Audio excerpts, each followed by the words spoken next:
Welcome to movie Hunter YouTube channel. So friends, আজকে আমি একটি আপকামিং হিন্দি মুভি নিয়ে আলোচনা করব, যা হচ্ছে সন অফ সর্দার 2, এবং মুভিটি মুক্তি পেতে চলেছে 25 জুলাই 2025।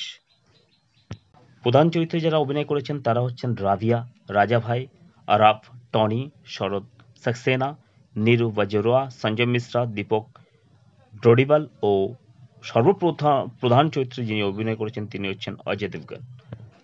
অনেক বছর আগে জাসিন্দার সিং রন্ধওয়া ওরফে জাসি স্কটল্যান্ডে এক অ্যাডভেঞ্চারপূর্ণ ঘটনার মধ্যে পড়ে গিয়েছিলেন। সেই ঘটনার পর সে ফিরে যায় পাঞ্জাবে।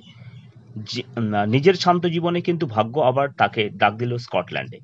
জাসির এক পুরনো বন্ধু বলবাদ সিং তাকে স্কটল্যান্ড আয়োজিত এক স্বর্ণ আম উৎসব এই আমন্ত্রণ জানানো হয়।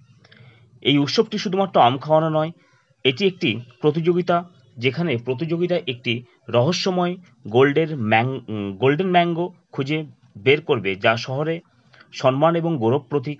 জাসি, যার রসবোধ আর সাহসিকতা এখনো অটুট, সে রাজি হয়ে যায়।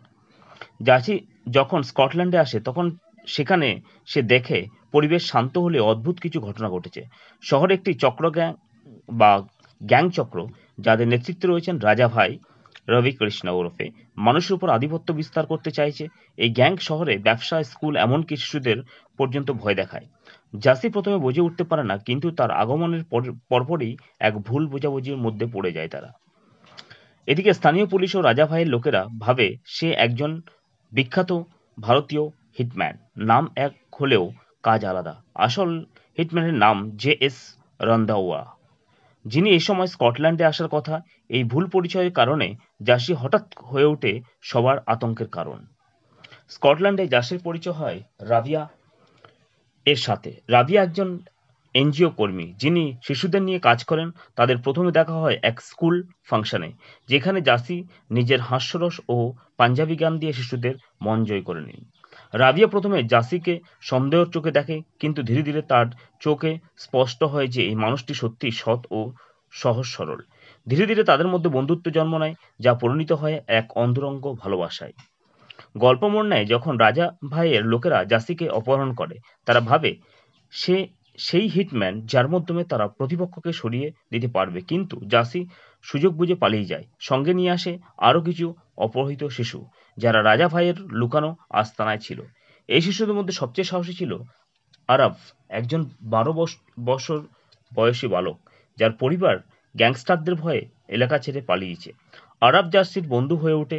সে জানায় কিভাবে এই গ্যাং স্কুল দখলে, হোস্টেল হুমকি ও শিশু পাচারের মতো অপরাধে চালিয়ে যাচ্ছে। জাসি আর রাভিয়া একসঙ্গে পরিকল্পনা শুরু করে কিভাবে এই গ্যাংকের বিরুদ্ধে জনমত গড়ে তোলা যায়।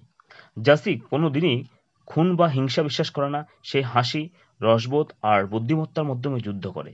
সে শুরু হয় তার পাঞ্জাবি স্টাইলের প্রতিশোধ নেওয়ার। রাজা ভাইয়ের গ্যাংকে বোকা বানিয়ে তাদেরই লোক দিয়ে বিপদ তৈরি করে।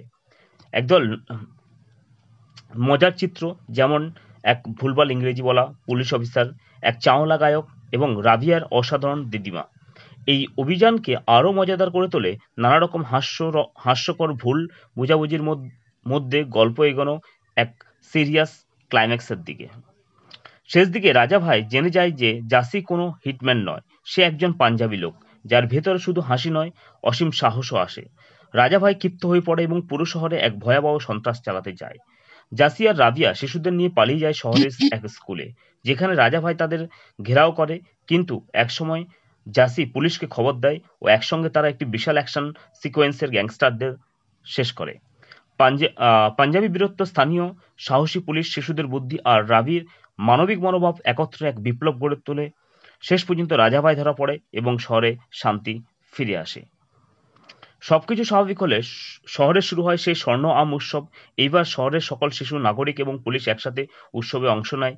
আবার আরব পায় স্বর্ণ আম খুঁজে পাওয়ার জন্য বিশেষ আমন্ত্রণ। জাসি ও রাভিয়া এবার একসঙ্গে হয়ে ওঠে। শহরের মানুষ তাদের ভালোবাসে ও শ্রদ্ধা জানায়, আর সবার মাঝে হাসি ফুটে ওঠে। এভাবে মুভিটির একটা কাল্পনিক দৃশ্য শেষ হয়।